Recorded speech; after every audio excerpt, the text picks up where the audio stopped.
دیکھتی آنکھوں اور سنتے کانوں کو میرا السلام علیکم ناظرین، امید کرتی ہوں آپ سب خیر و عافیت سے ہوں گے۔ آج کے پروگرام میں میرا ٹاپک ہے صوبہ خود مختاری یا الحاق۔ ناظرین، افسوس سے کہنا پڑتا ہے کہ پاکستان میں اپنے خیالات اور فیصلوں کو دوسروں پر مسلط کرنے کے رجحان کے ساتھ متنوع نقطۂ نظر کو قبول کرنے میں کمی نظر آتی ہے۔ یہ صورتحال مسئلہ کشمیر کے حوالے سے بھی دکھائی دیتی ہے، جہاں تین گروپ مختلف حل کی وکالت کرتے ہیں، اور وہ ہیں پاکستان سے الحاق، پاکستان کے صوبے کے طور پر انضمام کا خود مختاری، ان موجودہ حل پر علمی اور فکری بات چیت میں مشغول ہونا دلچسپ بھی ہے اور ضروری بھی۔ 1948 میں تنازع کشمیر اقوام متحدہ کی سلامتی کونسل UNSC میں چلا گیا، جس نے 21 اپریل 1948 کو قرارداد 47 کے ساتھ اس کا جواب دیا۔ اقوام متحدہ کی قرارداد کے مطابق جنگ بندی اور کشمیر میں حق خوددار عدلیت کے لیے رائے شماری کروانے کا کہا گیا۔ اقوام متحدہ کا کمیشن برائے ہندوستان اور پاکستان عنقب جنگ بندی کی نگرانی اور کشمیر کی صورتحال کی نگرانی کے لیے قائم کیا گیا تھا، جس نے تنازع کے حل کے لیے اقدامات کا خاکہ پیش کرتے ہوئے کئی قراردادیں جاری کیں، جن میں اقوام متحدہ کی نگرانی میں رائے شماری کا انعقاد بھی شامل ہے۔ 1971 کی پاک بھارت جنگ کے بعد ہندوستان اور پاکستان نے شملہ معاہدے پر دستخط کیے، جس میں کشمیر سمیت تمام تنازعات کو دو طرفہ مذاکرات کے ذریعے حل کرنے کے عزم کا اعادہ کیا گیا۔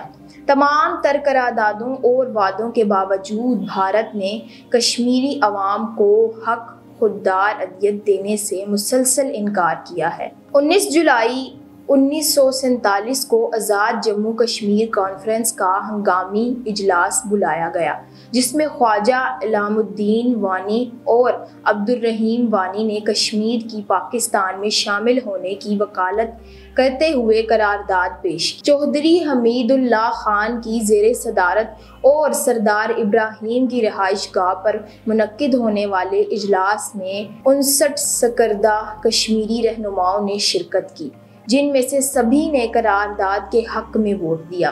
تقسیم سے کچھ دیر پہلے منظور ہونے والی یہ قرارداد مذہبی، ثقافتی اور جغرافیائی بنیادوں پر کشمیر کے پاکستان کے ساتھ الحاق کرنے کا مطالبہ کرتی ہے۔ یہی پونچھ سے آزادی کی تحریک کا پیش خیمہ بنی اور بالآخر آزاد کشمیر بھارتی تسلط سے آزاد ہوا کہ لوگوں نے بھارت کے غاصبانہ فوجی قبضے کے خلاف مزاحمت کی ہے، اور مقبوضہ کشمیر کی ریاست میں بھارتی فوج اور نیم فوجی دستوں کی نمایاں موجودگی تشویش کا باعث بنی ہوئی ہے۔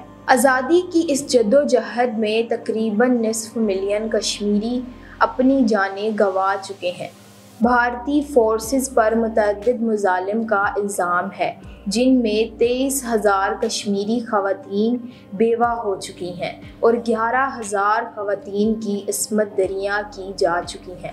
کشمیر میں انٹرنیٹ کی شدید ترین بندش ہے، جو آن لائن مواصلات تک اس کی محدود رسائی کو نمایاں کرتی ہے۔ پاکستان تاریخی طور پر کشمیریوں کے لیے ایک فطری انتخاب رہا ہے۔ کشمیریوں کی اکثریت پاکستان کے ساتھ الحاق کے حق میں ہے، جس کے بے شمار فوائد ہیں۔ پاکستان کے ساتھ کشمیر کا ممکنہ الحاق خطے کو پاکستان کے حکمرانی کے ڈھانچے اور انتظامی نظام کے ساتھ زیادہ مستحکم سیاسی فریم ورک فراہم کر سکتا ہے۔ یہ صف بندی کشمیر میں زیادہ سیاسی استحکام اور مؤثر حکمرانی کو فروغ دے سکتی ہے۔ پاکستان کے ساتھ تاریخی، مذہبی، لسانی اور ثقافتی رشتوں کے ساتھ، خاص طور پر وادی کشمیر میں جہاں آبادی کی اکثریت مسلمان ہے، الحاق ثقافتی شناخت اور ورثے کے تحفظ کی کوششوں کو تقویت دے سکتا ہے، جس سے کشمیریوں کے درمیان تعلق کے احساس کو پروان چڑھایا جا سکتا ہے۔ پاکستان کے ساتھ الحاق کشمیر کے لیے اقتصادی مواقع کو کھول سکتا ہے اور بڑی منڈیوں تک رسائی، غیر ملکی سرمایہ کاری اور بنیادی ڈھانچے کی ترقی اور بالآخر معیار زندگی میں بہتری اور مقامی آبادی کے لیے روزگار کے مواقع پیدا کرنے میں مدد کر سکتا ہے۔ پاکستان کے ساتھ الحاق سیکیورٹی، تعاون، انٹیلیجنس شیئرنگ اور دفاعی صلاحیتوں کو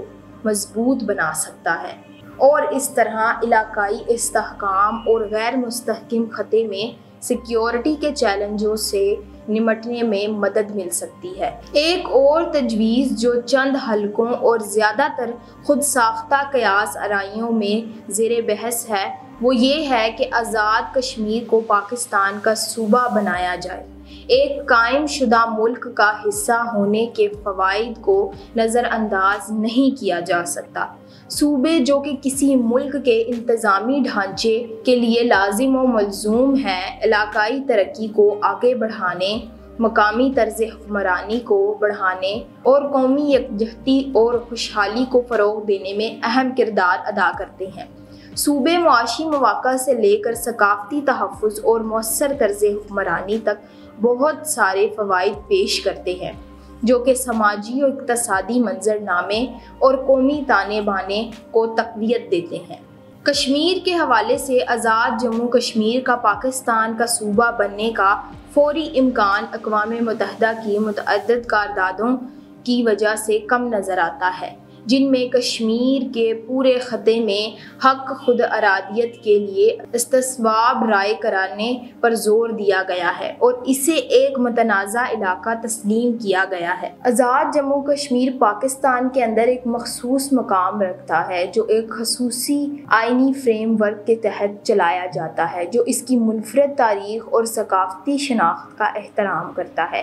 یہ خطہ متنوع مناظر اور کمیونٹیز کی خصوصیت رکھتا ہے، مخصوص مراعات اور ترقیاتی اقدامات سے فائدہ اٹھاتا ہے جس کا مقصد سماجی و اقتصادی حالات کو بہتر بنانا اور کشمیریوں سمیت اس کے باشندوں کے معیار زندگی کو بہتر بنانا ہے۔ یہ علاقہ اپنی منتخب کردہ قانون ساز اسمبلی، صدر اور وزیر اعظم رکھتا ہے جس سے مقامی طرز حکمرانی اور فیصلہ سازی ممکن ہوتی ہے۔ آزاد جموں کشمیر کے رہائشی علاقائی حکمرانی اور فیصلہ سازی کے عمل میں اپنی شرکت کو یقینی بناتے ہوئے آزاد جموں کشمیر قانون ساز اسمبلی اور مقامی کونسلوں کے لیے نمائندوں کا انتخاب کرتے ہیں۔ آزاد جموں کشمیر ایک آزاد عدالتی نظام کو برقرار رکھتا ہے جس میں ہائی کورٹ اور ماتحت عدالتیں شامل ہیں جو اپنے دائرہ اختیار میں انصاف کے انتظام اور قانون کی حکمرانی کو برقرار رکھنے کے لیے ذمہ دار ہیں۔ آزاد جموں کشمیر کی حکومت مسئلہ کشمیر کے بارے میں عالمی سطح پر بیداری پیدا کرنے، کشمیریوں کے حقوق کی وکالت کرنے اور اقوام متحدہ کی قراردادوں کے مطابق پرامن حل کے لیے بین الاقوامی حمایت حاصل کرنے کے لیے سفارتی اقدامات میں سرگرم عمل ہے۔ پاکستان میں مقیم کشمیری بشمول آزاد جموں کشمیر اور گلگت بلتستان کے باشندے وفاقی حکومت اور صوبائی انتظامیہ کی جانب سے فراہم کردہ مختلف خدمات اور مواقع سے مستفید ہوتے ہیں۔ کشمیری طلبہ کو تعلیمی وظائف، گریڈز اور یونیورسٹیوں میں مخصوص نشستوں تک رسائی حاصل ہے، جبکہ پاکستان بھر میں سرکاری اور نجی دونوں شعبوں میں روزگار کے مواقع دستیاب ہیں۔ کشمیریوں کو پاکستان بھر میں طبی دیکھ بھال اور صحت کی سہولیات تک رسائی بھی حاصل ہے اور خصوصی علاج اور بڑے شہروں کے ہسپتالوں میں بھی سہولیات میسر ہیں۔ وفاقی اور صوبائی حکومتیں کشمیریوں کے قانونی حقوق اور تحفظ کو یقینی بناتی ہیں، ان کے مفادات کا تحفظ کرتی ہیں اور ضرورت پڑنے پر قانونی چارہ جوئی کے لیے راہیں فراہم کرتی ہیں۔ آزاد جموں کشمیر کشمیر کی آزادی کی تحریک کے لیے بیس کیمپ کے طور پر کام کرتا ہے۔ آزاد جموں کشمیر کی قانون ساز اسمبلی میں مقبوضہ کشمیر سے نقل مکانی کرنے والے مہاجرین کو نمائندگی دینا بھی ضروری ہے۔ اس اس بات کو یقینی بناتے ہوئے کہ علاقائی حکمرانی میں ان کی آواز سنی جائے، پاکستان کشمیر کو وسیع حمایت اور سہولیات فراہم کرتا ہے اور اسے بھارت کے برعکس خصوصی حیثیت کی پیشکش کرتا ہے، جس نے مقبوضہ کشمیر کی خصوصی حیثیت کو منسوخ کر دیا ہے۔ آٹا اور بجلی جیسی ضروری اشیاء کی قیمتیں پاکستان کے دیگر حصوں کے مقابلے میں آزاد جموں کشمیر میں نمایاں طور پر کم ہیں۔ کشمیر کی خود مختاری کی وکالت کرنے والے دلائل اکثر تلخ حقائق کو نظر انداز کر دیتے ہیں۔ ایک نئے ملک کے طور پر آزادی کا راستہ چیلنجوں، پیچیدگیوں اور بے شمار رکاوٹوں سے بھرا ہوا ہے، جنہیں استحکام، خوشحالی اور بین الاقوامی شناخت قائم کرنے کے لیے جاننا ضروری ہے۔ اقتصادی استحکام اور پائیدار ترقی بنیادی چیلنجز ہیں۔ نئے ملک میں معیشت کو مستحکم کرنے اور سرمایہ کاری کو راغب کرنے کے لیے مضبوط مالیاتی اداروں، کرنسی کے نظام اور مالیاتی پالیسیوں کا قیام ضروری ہوتا ہے۔ بین الاقوامی تجارتی معاہدوں پر گرفت و شنید اور عالمی منڈیوں میں انضمام اقتصادی ترقی کے لیے اہم ہوتے ہیں۔ سڑکوں، نقل و حمل کے نیٹ ورکس، انرجی گرڈز اور ٹیلی کمیونیکیشن جیسے بنیادی ڈھانچے کو ترقی دینا اقتصادی سرگرمیوں کی حمایت اور رابطے بڑھانے کے لیے بہت ضروری ہوتا ہے۔ اس طرح کے بنیادی ڈھانچے کی تعمیر کے لیے خاطر خواہ فنڈز اور وسائل درکار ہوتے ہیں۔ کشمیر میں صنعتوں، ہوائی اڈوں اور بندرگاہوں اور انفراسٹرکچر کا فقدان ہے، جس کی وجہ سے خود مختار ملک بننے کا امکان مالی طور پر بھی مشکل ہے۔ خود مختاری کے حصول کے بجائے پاکستان کے ساتھ رہنے کا انتخاب استحکام اور سلامتی کو یقینی بنائے گا اور بقا کے لیے بیرونی امداد پر انحصار سے گریز کرے گا۔ بھارت جیسے دشمن پڑوسی ملک کے ہوتے ہوئے کشمیر کا ایک الگ ملک کے طور پر رہنا انتہائی مشکل ہوگا۔ جموں کشمیر میں پاکستان کی مسلحہ افواج کی موجودگی بھارتی جارحیت کے خلاف ایک رکاوٹ کا کام کرتی ہے۔ کشمیر کی بقا پاکستان کے ساتھ الحاق پر منحصر ہے۔ یہ جذبہ کشمیریوں میں وسیع پیمانے پر پایا جاتا ہے، جو پاکستان کے ساتھ گہرے ثقافتی، لسانی اور مذہبی تعلقات رکھتے ہیں۔ وادی کشمیر کے لوگ، جس میں زیادہ تر مسلمان ہیں، پاکستان کے اسلامی تشخص سے قریب تر ہیں اور پاکستان کو حق خود ارادیت کی جدوجہد میں ایک فطری چوائس سمجھتے ہیں۔ پاکستان نے مسلسل کشمیریوں کے حقوق کی حمایت کی ہے اور مسئلہ کشمیر کو عالمی فورمز پر فعال طور پر اٹھایا ہے۔ کشمیری پاکستان کے ساتھ الحاق میں معاشی فوائد دیکھتے ہیں، جیسے کہ بڑی منڈیوں تک رسائی، بنیادی ڈھانچے کی ترقی اور اقتصادی مواقع، جو مقامی غربت اور بے روزگاری کو کم کر سکتے ہیں۔ مقبوضہ کشمیر کے خطے میں ہندوستانی فوجی دستوں کی موجودگی اور ظلم و تشدد کی وجہ سے کشمیریوں میں سیکیورٹی کے بارے میں خدشات بڑھ گئے ہیں، جس سے کشمیری پاکستان کے ساتھ رہنے میں عافیت محسوس کرتے ہیں۔ کشمیری زیادہ سے زیادہ سیاسی نمائندگی اور آزادی حاصل کرنے کی خواہش رکھتے ہیں۔ یہ یقین رکھتے ہیں کہ ان اہداف کو پاکستان کے وفاقی نظام کے اندر بہتر طریقے سے حاصل کیا جا سکتا ہے، جو ممکنہ طور پر انہیں قومی فیصلہ سازی میں مضبوط آواز فراہم کرتا ہے۔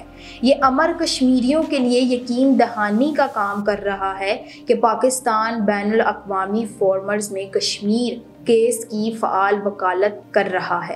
میرا پختہ یقین ہے کہ پاکستان کا فی الحال کشمیر کو صوبہ بنانے یا اسے ملک کے کسی دوسرے صوبے میں ضم کرنے کا کوئی منصوبہ نہیں ہے۔